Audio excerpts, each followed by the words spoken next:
merci pour la grâce que tu m'accordes encore une fois de plus, éternel Yahweh, d'être le canal par lequel tu passeras pour bénir ton peuple, mon frère et ma sœur. Laisse que cette parole, Père, trouve une place dans le cœur de mes bien-aimés. Dans le nom de Jésus, nous avons ainsi prié. Amen. Bonjour frères et sœurs dans le Seigneur, gloire soit rendue à notre Dieu pour la grâce qu'il m'accorde encore une fois de plus de venir dans vos maisons pour partager la parole du Seigneur. Bien-aimés, nous sommes sur une réflexion, une série que nous avons dénommée « Enseigne-nous à prier ». Dont notre texte de base se trouve dans le livre de Luc 11, le verset 1er au verset 4.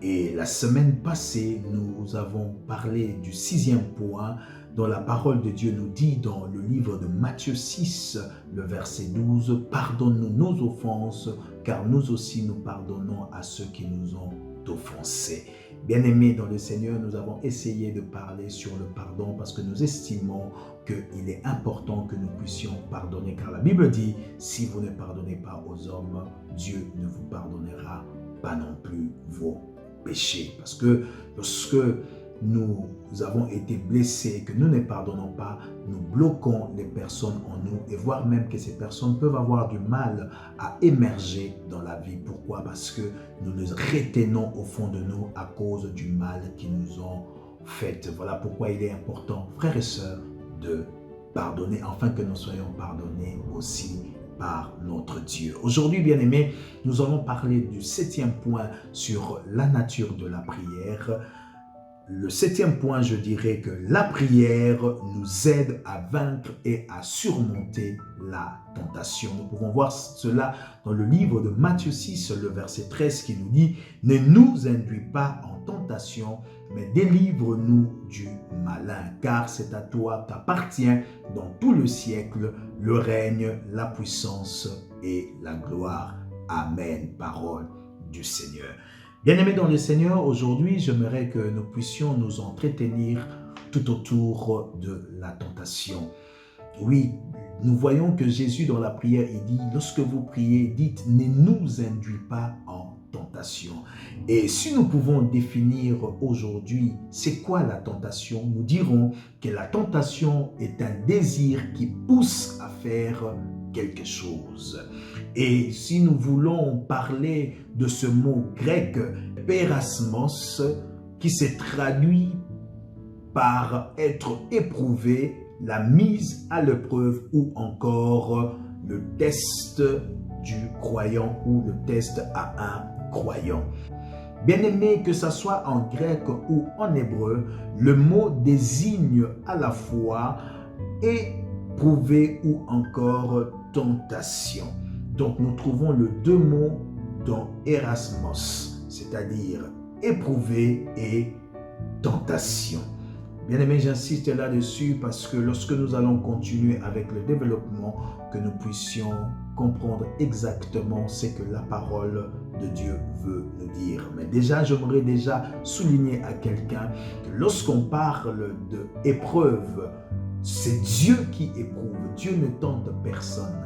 Dieu nous éprouve. Voilà pourquoi j'ai voulu insister avec le même mot, pérasmos, qui veut dire à la fois tentation et aussi épreuve. Frères et sœurs, aujourd'hui, nous allons essayer de parler des 4 étapes majeures sur la tentation. Nous parlerons de Satan et la tentation, Dieu et la tentation, l'homme et la tentation et comment vaincre la tentation.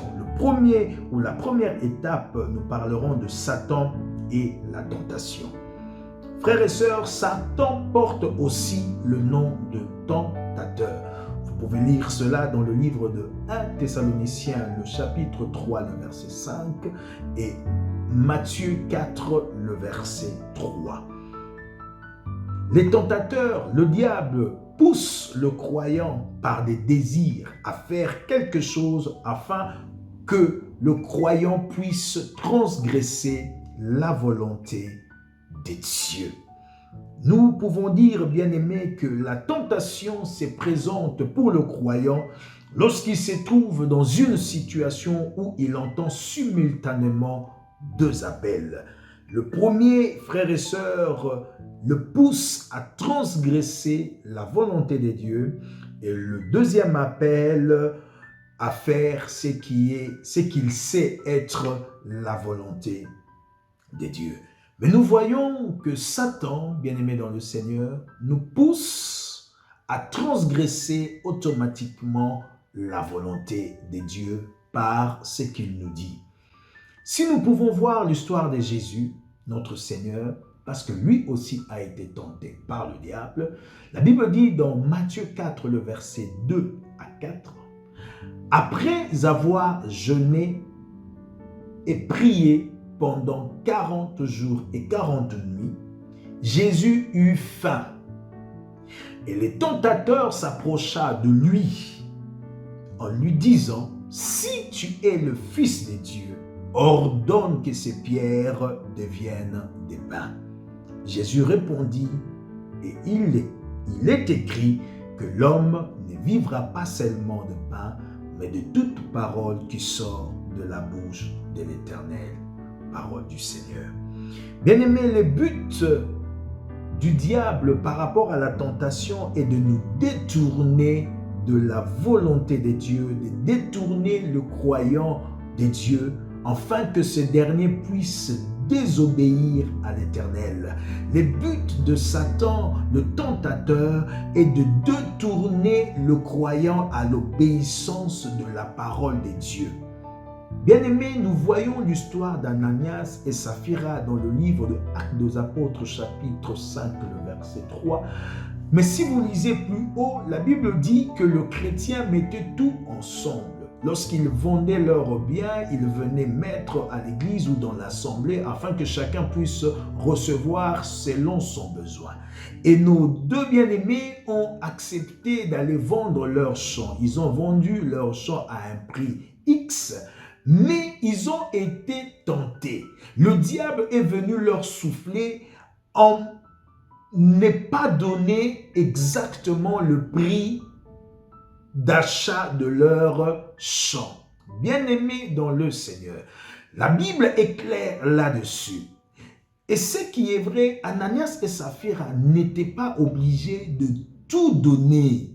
Ils n'étaient pas obligés. Mais la Bible dit qu'ils ont menti au Saint-Esprit en falsifiant même, moi j'ai dit en falsifiant les données, en disant que nous avons vendu notre bien à un tel prix. Je donnerai un exemple. Au lieu de dire que nous avons vendu à 100 000, ils ont dit nous avons vendu à 50 000. Mais bien aimés dans le Seigneur, ils n'étaient pas obligés de mentir. Ils pouvaient dire carrément que voilà, nous avons vendu à 100 000, mais nous donnons 50 000. Bien-aimé, le diable vient souvent avec la forme.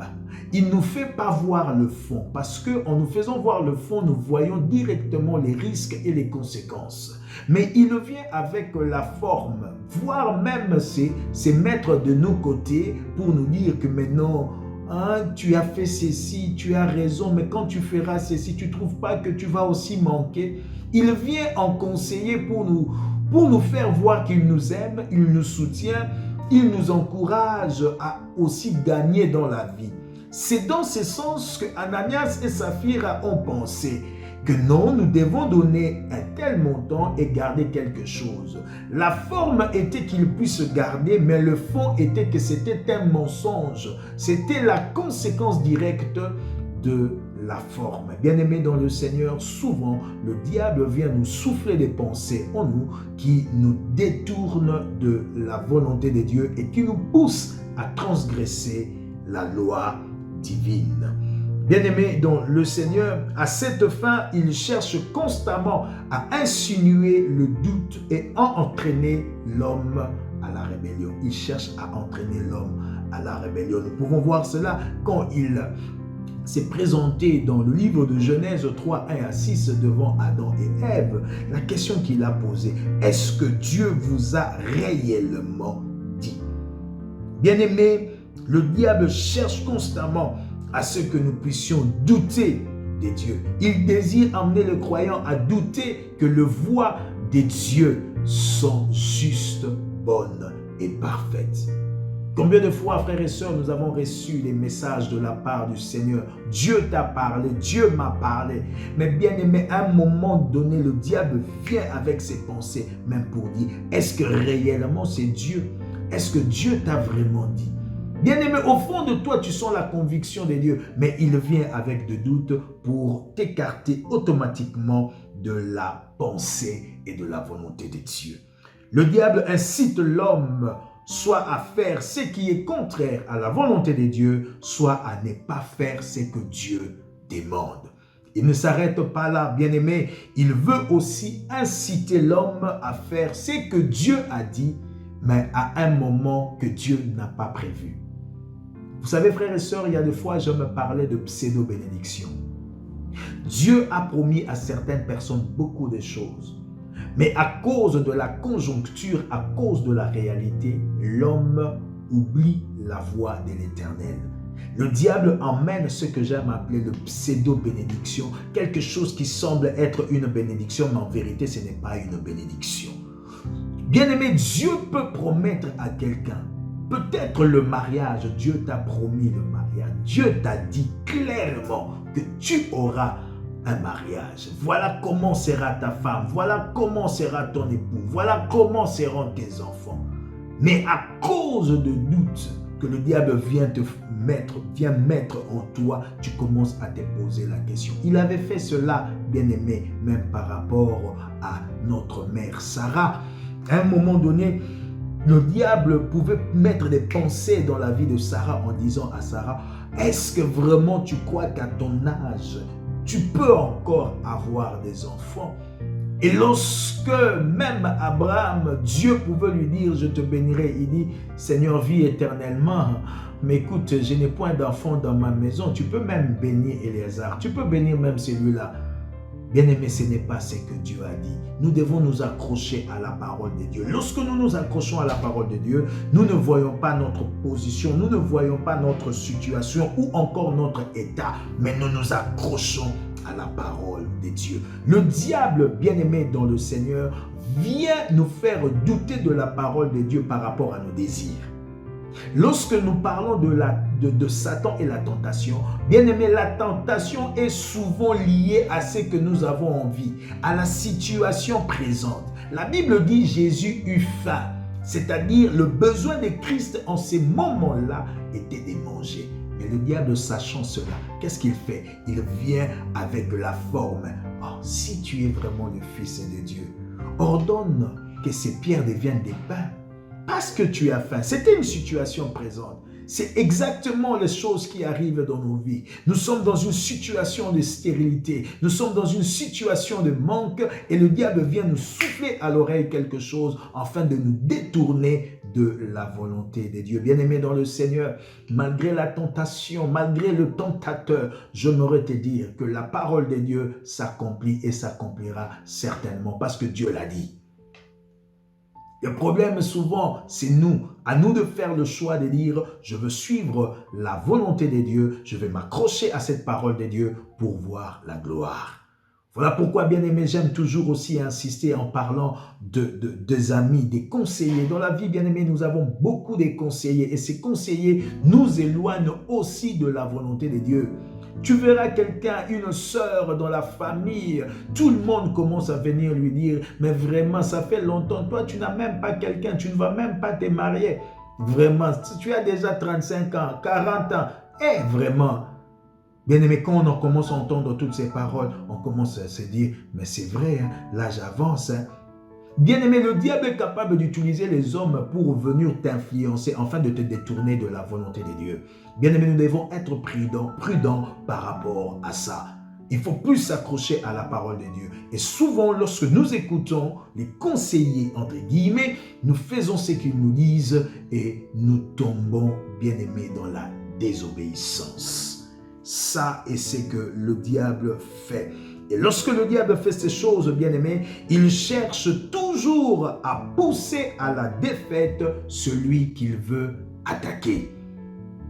Bien-aimés dans le Seigneur, n'oubliez pas que tout ce que le diable fait, il le fait pour un but. La Bible dit, parlant de lui, le diable est descendu sur la terre, animé d'une grande colère, sachant qu'il a peu de temps.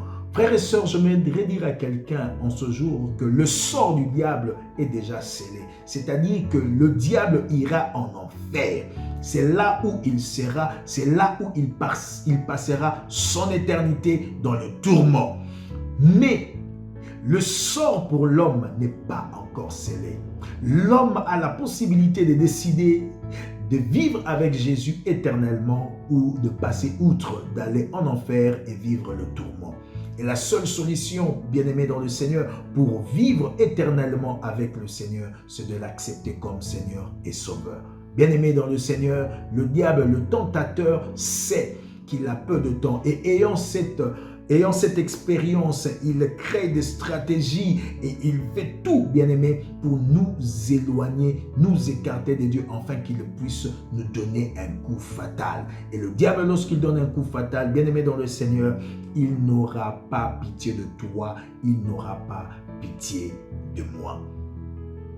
Bien-aimés, il faudrait que nous puissions comprendre que tout ce que le diable met en nous, des tentations, tout ce qu'il crée, c'est pour nous éloigner de Dieu, afin de nous donner un coup fatal. La Bible dit dans 1 Pierre 5:8, « Soyez sobres, veillez. Votre adversaire, le diable, rôde comme un lion rugissant, cherchant qui il dévorera. » Voilà pourquoi je disais, frères et sœurs, il nous pousse à la défaite.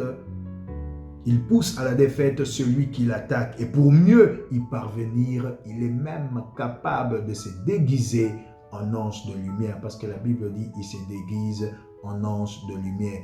Voilà, bien aimé, pourquoi il y a des gens qui viennent avec des messages, entre guillemets, de prophétie qui ne viennent pas des dieux. Ce sont des esprits, des pitons, ce sont des diseurs même des bonnes aventures qui viennent. Et généralement, les hommes, nous aimons ça. Quelqu'un que tu rencontres en cours de route, qui te demande ta main et il commence à lire ton futur ou encore ta destinée. Bien-aimé, ils peuvent dire même des choses qui sont vraies. Mais pourquoi t'attacher à ça? Voilà pourquoi je disais, le diable nous emmène toujours la forme, mais il ne nous montre jamais le fond. Or, lorsque nous nous laissons séduire par ces choses, bien-aimés, nous tombons dans la désobéissance à la parole du Seigneur, parce que le Seigneur ne veut pas de dévins. Il ne veut pas que nous puissions nous donner à ce genre de personnes. Tu trouveras que c'est une bonne chose et ils commenceront à te dire des choses qui pourront te détruire demain. J'aimerais bien aimer parler, je m'excuse, le but de la tentation du diable. Bien aimé, le diable nous tente pour éloigner le croyant de la présence de Dieu. Et frères et sœurs, c'est là pour arrive souvent, le diable commence à mettre en nous de pensées. Il commence à nous éloigner des autres. Comment il le fait pour nous éloigner de la présence de Dieu? Il commence par nous mettre des idées, des doutes, même pour les églises. Vous remarquerez, bien aimés, en ce temps où nous sommes, les gens remettent en question maintenant les églises. Frères et sœurs, tu es converti, tu es venu dans le Seigneur et tu trouves que les gens à l'église sont même pires que les païens. Là, le diable vient même avec des pensées en te disant, tu ne penses pas que quand tu ne priais même pas, la vie n'était pas comme ça. Regarde comment ils te répondent. Les gens avec qui tu fréquentais hier, ils te respectaient. Mais aujourd'hui, regarde toi qui crois maintenant en Dieu, les gens font des choses auxquelles tu ne supportes même pas. Tu ne trouves pas qu'il est mieux pour toi de quitter l'église? Bien aimé, beaucoup ont quitté les églises à cause de ça. Le diable cherche, le but de sa tentation, c'est pour nous éloigner des dieux. Il commence par nous éloigner des églises. Il commence à nous dire, mais c'est pareil, non? Tu peux rester chez toi et prier. Il peut même utiliser la parole de Dieu en disant, n'est-il pas écrit que quand tu veux prier, entre dans ta chambre, ferme-toi après et prie le Seigneur, ton Père qui est dans le secret, voit et connaît. Tu peux commencer à prier chez toi. Et là, bien aimé, l'homme accepte en disant, oui, hein, pourquoi rester à l'église quand je vois les gens, la manière qu'ils se comportent, Le pasteur, les serviteurs de Dieu, ils sont dans l'impureté, dans l'impudicité, toutes ces choses. Les pasteurs qui traitent mal les fidèles, la façon de parler, un pasteur impoli, tout ce que vous pouvez dire. L'homme arrive à la fin pour dire, je n'irai plus dans cette église, je veux rester chez moi. La Bible aussi me dit que si j'ai besoin de prier, je peux m'enfermer dans ma chambre. Bien aimé, c'est bien bon. Tu peux t'enfermer dans ta chambre pour prier. Mais j'aimerais te dire une chose, frères et sœurs dans le Seigneur. La Bible même nous dit, deux valent mieux qu'un. Frères et sœurs, il est difficile de s'en sortir seul dans une situation délicate. Je pourrais même parler de cette situation auquel nous traversons actuellement. Le monde traverse une pandémie. Bien-aimés, vous savez, cette pandémie a refroidi beaucoup de personnes, oui, qui ont la lourdeur même de prier. Bien-aimés, c'est pourquoi j'insiste en disant à quelqu'un en ce jour, deux valent mieux qu'un. Voilà le but du diable avec la tentation, c'est de nous éloigner de la présence de Dieu. Quand il commence à nous éloigner, il commence à mettre en nous des pensées. Les pasteurs sont mauvais, les églises sont mauvaises. Si tu restes là, tu ne vas pas évoluer. Et l'homme s'éloigne au fur et à mesure de la présence des dieux. Il préfère rester seul. J'aimerais rajouter et dire à quelqu'un, bien-aimé dans le Seigneur, une flamme est différente du feu. Bien-aimé, la flamme s'éteint rapidement, mais le feu dure longtemps. Je suis une flamme, vous êtes des flammes. Ensemble, nous sommes un feu. Nous pouvons être là en train de chauffer encore et de rester allumés pendant longtemps si nous sommes ensemble. Mais si nous sommes divisés ou chacun dans son coin, il est difficile que nous puissions garder la même flamme ou le même feu pendant longtemps. La flamme s'éteint rapidement. Voilà pourquoi, bien-aimés dans le Seigneur, la Bible nous dit, et j'insiste, deux valent mieux qu'un. Un homme dans la parole de Dieu pensait aussi qu'il était resté seul. Il dit même à l'Éternel, je viens déployer mon zèle, le prophète Élie. Et Dieu lui dit, tu n'es pas le seul, Élie, à ne pas fléchir devant Baal. Il y a encore 7000 qui me sont fidèles. Bien-aimés, il est important que nous puissions comprendre ces choses. Le but de la tentation du diable, c'est pour mettre le doute en nous sur la parole de Dieu, comme il avait fait dans la vie de Adam et Ève en disant, est-ce Dieu t'a réellement dit? Bien-aimé, comme je disais, il commence par t'éloigner. Après de t'éloigner, il commence à te poser des questions en disant, est-ce que Dieu t'a réellement dit que tu te marieras? Tu ne trouves pas que l'âge avance? Tu as maintenant 40 ans. Tu ne penses pas que 40 ans, c'est déjà la ménopause. Mais j'aimerais rassurer à quelqu'un, bien-aimé dans le Seigneur, Sarah a eu un enfant à l'âge même double de la ménopause. Rien n'est impossible à Dieu, car dans le dictionnaire de mon roi, de mon Dieu, les mots impossibles n'existe pas. Bien-aimés, vous savez, souvent nous sommes figés sur la réalité, mais nous ne voyons pas la vérité. La vérité, c'est ce que Dieu a dit, et la réalité, c'est ce que le monde veut. C'est ça, les choses qui se présentent devant nous. Le diable nous présente la forme, la réalité, mais il ne nous a jamais présenté le fond qui est la vérité. Bien-aimés dans le Seigneur, accrochons-nous plus au fond qui est la vérité. Pierre, bien-aimé dans le Seigneur, après avoir cherché les poissons toute la nuit, qui n'avait pas trouvé, la Bible dit que Jésus lui dit, jette le filet. Il dit, Seigneur, la réalité me montre que c'est impossible parce que nous avons cherché le poisson pendant toute la nuit. Étant experts en ce domaine, nous n'avons pas trouvé. Mais je ne veux pas me limiter à la forme. Je m'aimerais aller dans le fond sur ta parole. Je jeterai les filets. Bien-aimé, la Bible déclare que Pierre a eu ce qu'on appelle la pêche miraculeuse. Je déclare que dans ta vie, tu rencontreras cette pêche miraculeuse et l'Éternel te bénira. Ne te fie pas à la forme, mais vois plus le fond. Et le fond, c'est ce que Dieu t'a dit. Que le diable vient pour commencer à te faire douter de la parole. Refuse ces choses, accroche-toi à la parole de Dieu et tu seras béni. Parole du Seigneur. Bien-aimé, quel est encore le but de la tentation du diable? Le but de la tentation du diable est d'éteindre la flamme en toi afin de trouver que tout est normal. C'est ça, bien-aimé, que le diable fait. Il t'éloigne, il te fait douter de la parole de Dieu et il veut maintenant éteindre la flamme qui bouillonnait ou qui bouillonne en toi afin que tu commences à trouver que tout est normal. C'est que tu avais condamné hier, aujourd'hui que tu puisses l'accepter. Si hier tu t'es opposé, bien-aimé, à tout ce qui est des relations contre nature, afin qu'aujourd'hui, tu puisses dire c'est normal. Hier, tu avais condamné le mensonge. Hier, tu avais condamné l'adultère, l'impudicité. Lorsque la flamme n'est plus en toi, bien-aimé dans le Seigneur, nous commençons à trouver tout est normal. Et lorsque nous commençons à trouver tout est normal, nous transgressons automatiquement la volonté de Dieu et nous désobéissons à la loi divine. Frères et sœurs, il est important que nous puissions comprendre que le diable veut éteindre la flamme, le feu qui est en toi, le feu qui vit en moi. Bien-aimés dans le Seigneur, si nous essayons de voir ces choses, hier nous avons condamné des choses. Je vois cela même dans beaucoup de serviteurs de Dieu. Il y a certains serviteurs que nous avions appréciés hier.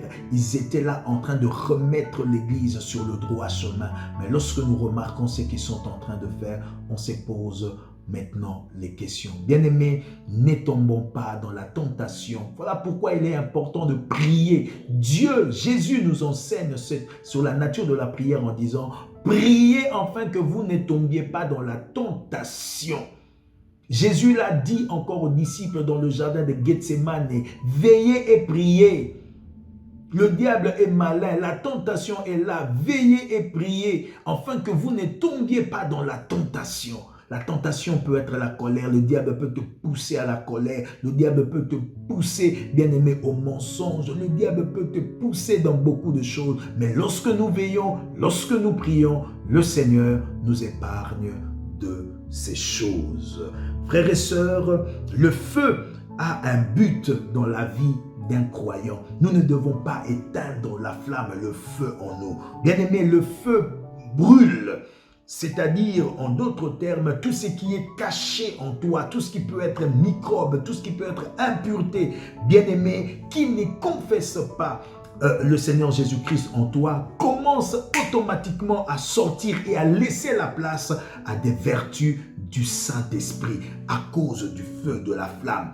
Il veut t'éteindre, le tentateur veut m'éteindre, que le feu s'éteigne en moi pour profiter en ce moment-là, pour détruire et mettre des antivaleurs. Or, le feu apporte les valeurs, les vertus de l'esprit. N'est-ce pas vrai, bien-aimé, que de fois tu réalises que tu as même la lourdeur pour prier? Quand tu n'arrives pas à prier, ça devient de jours, de semaines et de mois. Le feu s'éteint. Le feu s'éteint automatiquement en toi et certaines choses que tu pouvais dénoncer, refuser hier, tu commences à les accepter aujourd'hui. Voilà pourquoi, frères et sœurs dans le Seigneur, le feu façonne, il consume les antivaleurs et embrase tout ce qui se trouve devant son passage. Bien-aimés, nous avons besoin du feu en nous. Bien-aimés, le feu aussi brille dans le noir. Comme nous voyons dans l'histoire d'Israël lorsqu'il est sorti d'Égypte, la Bible dit, dans la nuit, l'Éternel s'est présenté comme la colonne de feu. Pourquoi la colonne de feu? Pour le conduire. Le feu en nous nous oriente, nous dirige, bien-aimés, vers la destinée de l'Éternel et qui nous pousse à savoir ce que nous pouvons dire et ce que nous pouvons faire. Et si je peux encore parler du feu, le feu dégage de la chaleur. Bien-aimé, en d'autres termes, la puissance. La prière nous rend puissants. Par la prière, le faible peut dire qu'il est fort. Par la prière, les choses que l'homme ne pouvait pas faire hier, à cause de la prière, peut le faire aujourd'hui. Ce qui était caché à cause de la prière peut être mis à nu et être consumé. Voilà pourquoi, bien-aimé, j'ai dit, le feu dégage de la chaleur. Nous avons besoin de rester dans la présence de Dieu, d'être abrité par l'Éternel et d'être sous l'ombre du Tout-Puissant pour vivre, être dans cette atmosphère de chaleur, dans cette atmosphère du feu avec le Saint-Esprit. Bien-aimés, pour aujourd'hui, je voulais nous parler de la tentation et de nous parler le premier point de 4 étapes majeures de la tentation, Satan avec la tentation ou encore Satan et la tentation. Bien-aimé, si tu crois au Seigneur, si tu restes avec le Seigneur, bien-aimé, le Seigneur te fera du bien et que ce que tu vois au-devant de toi, par le feu de l'Esprit, Dieu va consumer et ouvrir, frayer un chemin afin que tu sois béni. Bien-aimé, peut-être que tu es tombé dans la tentation. Le diable t'a tenté, tu es tombé d'une manière ou d'une autre. J'aimerais que nous puissions prier ensemble, car la Bible nous dit, selon la nature de la prière, que la prière nous aide à vaincre et à surmonter la tentation. J'aimerais prier pour toi. Père Saint, Dieu éternel, je viens prier pour mon frère, ma sœur, concernant la tentation et le diable. Seigneur, tu dis que le diable est là. Les tentateurs, ils cherchent, ils rôdent, cherchant qui il dévorera. Je viens prier pour mon frère, je viens prier pour ma sœur. S'il te plaît, Dieu de grâce et Dieu d'amour, veille sur nous, aide-nous à vaincre, ô Dieu de gloire, la tentation qui nous est survenue. Aide-nous à vaincre tout ce que le diable peut mettre au-devant de nous. Voilà pourquoi, Saint-Esprit, nous avons besoin de toi. Nous voulons être remplis de toi, afin de marcher dans la sainteté, dans la sanctification, dans l'honnêteté. Nous avons besoin d'avoir des vertus de l'esprit, à être dans la vérité, à vivre tout ce que tu nous as dit. Aide-nous, Seigneur, à ne pas plonger, à ne pas tomber, à ce que le diable peut souffler sur nos oreilles, afin que nous puissions perdre ce qui est essentiel, non pas pour que nous puissions désobéir en ton nom. Merci, ô Dieu de grâce, pour ce que tu as accompli. Et cela, au nom de Jésus-Christ, nous avons ainsi prié. Amen. Soyez bénis, bien-aimés dans le Seigneur, et nous allons continuer la suite de la tentation. Que la grâce, le bonheur vous accompagne tous les jours de vos vies, au nom de Jésus-Christ. Que le Seigneur vous bénisse. Personne ne le fera. Oh, oh, oh, oh, oh. La puissance dans le nom de Jésus, la puissance dans le nom de Yahvé. Oh, oh, oh, oh, oh. La puissance dans le nom de Jésus.